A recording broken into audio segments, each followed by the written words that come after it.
2일 오전 4시 독일 도르트문트에 위치한 지그날 이두나 파르크에서 챔피언스리그 4강 1차 보루시아 도르트문트와 파리 생제르맹전이 벌어졌습니다.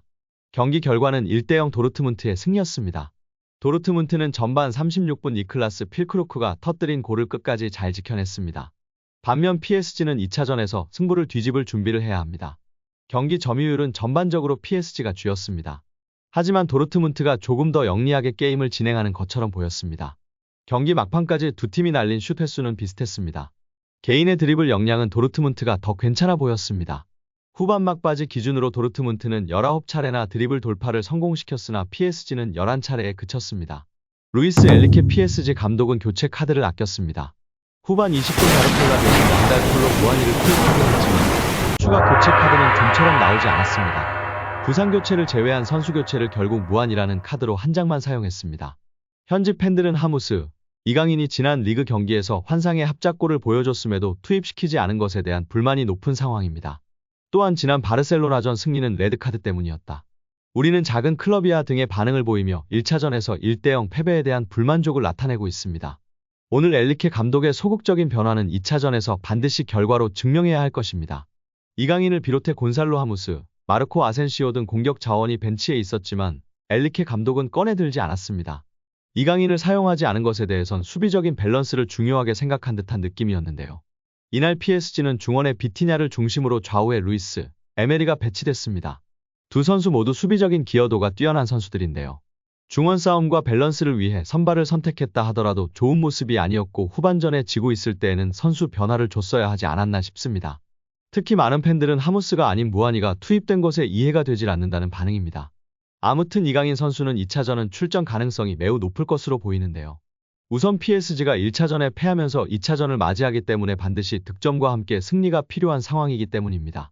여기에 홈에서 2차전을 펼치기 때문에 이날보다 더욱 공격적으로 나설 가능성이 매우 높아 보이는 상황입니다. 경기 후 열린 공식 기자회견에서 엔리케 감독은 이렇게 이야기했습니다. 우리는 그것이 어려울 것이라는 것을 알고 있었습니다. 균형 잡힌 경기였어요. 아주 공정했어요. 두 팀 모두 기회가 있었습니다. 공격은 여러 번 방어를 더 잘했습니다. 그들은 골을 넣었습니다. 우리는 아주 확실한 기회가 있었지만 그들을 셀 수 없었습니다. 우리가 극복할 수 없는 일이 아닙니다. 이제 우리는 회복을 위해 프랑스로 돌아가 경기를 복귀할 것입니다. 홈을 떠나 첫 경기를 치른 것은 토너먼트에서 처음입니다. 보루시아 도르트문트가 홈을 떠나 복귀전을 치르는 것은 이번이 처음입니다. 오늘도 3,000명의 서포터즈들이 응원가를 멈추지 않고 있습니다. 지더라도 파리에서 파티를 열 예정입니다. 경기 전, 경기 중, 경기 후가 되어야 합니다. 여기에 국내 축구 전문가는 이강인이 프랑스 매체의 혹평을 받고 있으나 객관적인 시선이 아니라고 주장하며 화제가 되고 있습니다. 축구 통계 매체 소파스코어, 품목 등을 통해 선수들의 평점을 순위별로 나열해보면 이강인은 파리 생제르맹 선수 중 9위에 위치하고 있습니다. 심지어 많은 언론이 이야기하던 아센시오, 에머리, 솔레르보다 높은 순위입니다.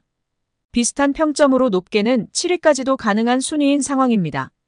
축구 통계 매체는 언론사의 주관적인 평가가 아닌 기회 창출, 키패스, 드리블 성공률, 패스 성공률 등을 기반으로 평점을 내리는 매체들이기 때문에 객관적이라고 볼 수 있습니다. 매체에 따라 키패스의 점수를 더 많이 주느냐, 공격 포인트의 점수를 더 많이 주느냐의 차이가 있을 뿐입니다. 이러한 객관적인 자료를 통해 알 수 있듯이 이강인 선수가 아시안게임, 아시안컵, 부상 등으로 많은 변수가 있었음에도 팀 내에서 자신의 몫을 충분히 해내고 있다는 점을 명백하게 알 수 있었습니다. 이강인 선수가 결국 객관적으로 에머리, 솔레르, 아센시오보다 더 나은 모습을 보여주고 있습니다. 근소한 차이지만 하무스보다도 더 나은 모습이며 위카 에르난데스, 다닐루 페레이라와 비슷한 경기력을 보이고 있는 것입니다. 금액적으로 계산 시 하무스는 1,000억 원, 아센시오는 FA 영입이었고 솔레르 240억 원, 에머리는 구단의 아카데미를 통해 키워냈기 때문에 더욱 가치 있는 선수입니다. 특히 이제껏 아카데미에서 1군 데뷔시키고 꽃피우는 선수는 한 명도 없습니다. 코망, 디아비 등이 다 이적 후 꽃을 피웠기 때문에 에머리는 금전적 가치 이상의 가치를 지니고 있는 선수입니다. 게다가 프랑스 국적이라 더욱 엄청난 애정과 특별 대우를 받고 있는 선수입니다. 서정원 스트라스부르, 이상윤 로리앙, 안정환 강진욱, 어경준 이상 메스, 박주영 모나코, 남태희 발랑시엔, 정조국 오세르 권창훈 디종, 석현준 트루아, 황의조 보르도, 유닐록 몽펠리에 등에 이어 13번째로 프랑스 무대를 밟은 이강인은 PSG 이적 첫 시즌 한국인으로 처음 리그앙 우승컵을 차지했습니다. 우승 가능성이 거의 확정인 파리 생제르맹에 입단한 것 자체가 대박인 것이며 엄청난 것입니다.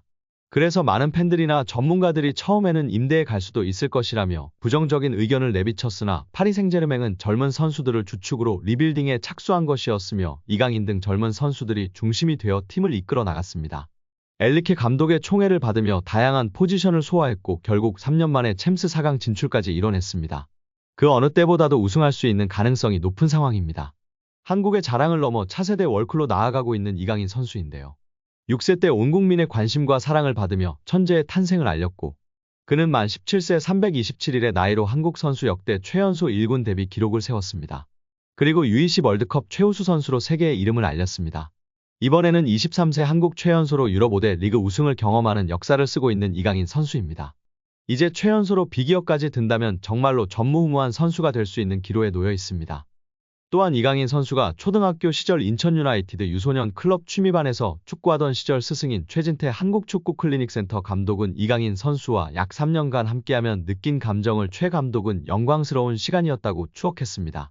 최 감독은 이강인 선수 첫 인상에 대해 처음에 축구하러 왔다고 했을 때 걱정과 부담이 한가득이었다. 다른 선수들과 이미 몇 수 이상 실력차가 존재했다며 내가 가르칠 만한 선수가 아니었고 강인이 선수 생활을 망칠까봐 걱정도 됐다고 고백했습니다. 이강인 선수 부모님이 최 감독의 흔들리는 마음을 잡았습니다. 최 감독은 이강인 선수의 어머님이 강인이 맡기려고 찾아온 거다. 다른 데 다 비교해도 선생님만큼 유소년 전문가 못 봤다. 전적으로 맡아달라고 했다고 회상했습니다. 이어 강인이 정도 실력의 선수를 지도하며 유소년 지도자 생활을 하는 내 철학도 많이 바뀌었다고 덧붙였습니다. 최 감독은 이강인 선수의 천부적 재능을 인정하면서도 어린 시절 했던 공놀이가 지금의 이강인을 만들었다고 해도 과언이 아니라고 주장했습니다. 이강인의 재능은 당시 함께 지도했던 브라질 출신의 주닝요 코치도 매료되게 만들었습니다. 이강인 선수와 출전했던 대회 경기를 회상하며 최 감독은 이강인은 천부적 DNA가 있다는 것을 부정할 수는 없다. 다만사에서 5살부터 아버지가 운영하는 태권도 체육관에서 맨발로 공을 만지고 놀았다는 사실이 중요하다고 설명했습니다. 이어 어느 날 경기 중에 강인이가 라보나 킥을 구사하는데 눈으로 보고도 믿기지 않았다라며 나중에 물어보니 강인이가 유튜브 동영상 보고 따라했다고 해서 웃었다고 회상했습니다. 최 감독은 당시 함께했던 주닝요 코치도 이강인 선수는 같은 나이대에 세계적으로도 손꼽히는 재능이다며 엄지를 치켜 세웠다라며 외국인 코치들은 자국 노하우와 기술을 전수해주려 하지 않는 특징이 있는데 당시 강인이 재능에 매료된 주닝요 코치는 강인이에게 하나라도 더 알려주기 위해 노력했다고 말했습니다. 이강인 선수와 출전했던 대회를 회상하며 강인이는 타팀에서 2명 이상이 전담마크를 해도 쉽게 제치고 마음만 먹으면 골을 넣을 수 있는 기술이 있었다라면서도 골 넣는 재미만 아는 아이들은 실력이 거기서 정체되거나 금방 흥미를 잃는다고 말했습니다.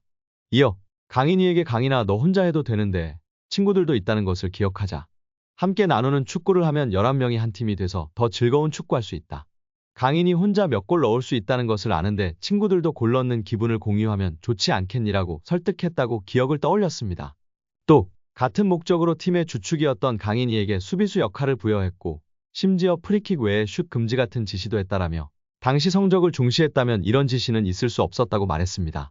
당시 이강인 선수는 인천 유나이티드 유소년 클럽에서 이미 같은 나이 선수들과 경쟁이 되지 않는 실력이었고 최 감독은 이강인 선수 발전을 위해 월반을 요청했습니다. 최 감독은 당시 강인이 실력은 한두 살 위에 형들과 붙어도 전혀 밀리지 않아서 월반을 추천했는데 우리나라 체육계 시스템으로는 받아들이기 힘들었을 것이라며 스페인에서도 충분히 통할 실력이었지만 그렇게 급하게 떠났어야 했던 이유도 있다고 안타까워했습니다. 당시 최 감독은 인천 유나이티드 유소년 클럽 취미반을 담당하고 있었습니다. 취미반은 초등학교 3학년까지 운영하며 4학년에 진학하면 자연스레 육성반으로 옮깁니다. 최 감독은 우리나라는 육성반부터 성적의 압박에 시달린다고 전했습니다. 헌데 월반에서도 이강인 선수 활약이 두드러지자 팀 내부에서 마찰이 있었고 이는 최 감독에게 아직도 큰 상처로 남아있습니다. 최 감독은 강인이의 월반을 두고 다른 학부모와 구단 내부에서 갈등이 있었다. 이는 강인이 부모님에게도 큰 상처였을 것이다. 이때 유학을 생각했던 것 같다라며 당시 논란이 없었어도 강인이는 유학길에 올랐어야 했고 오를 수 있었다. 다만 마음 편하게 보내지 못한 것 같아 미안하다고 후회했습니다. 여기에 리그앙 공식 사무국이 이강인의 단독 영상을 게시하며 화제입니다. 리그앙이 공식 SNS를 통해 이강인 단독 영상을 공개했습니다. 해당 영상에는 마르세유와 경기에서 비와 함께 땀을 흘리는 이강인이 머리를 쓸어 넘기는 장면이 담겨 있었습니다. 동영상을 본 팬들은 소중한 영상이다. 마르세유에는 에어컨을 설치해야 한다. 귀엽다. 멋있다. 등의 반응을 보였습니다.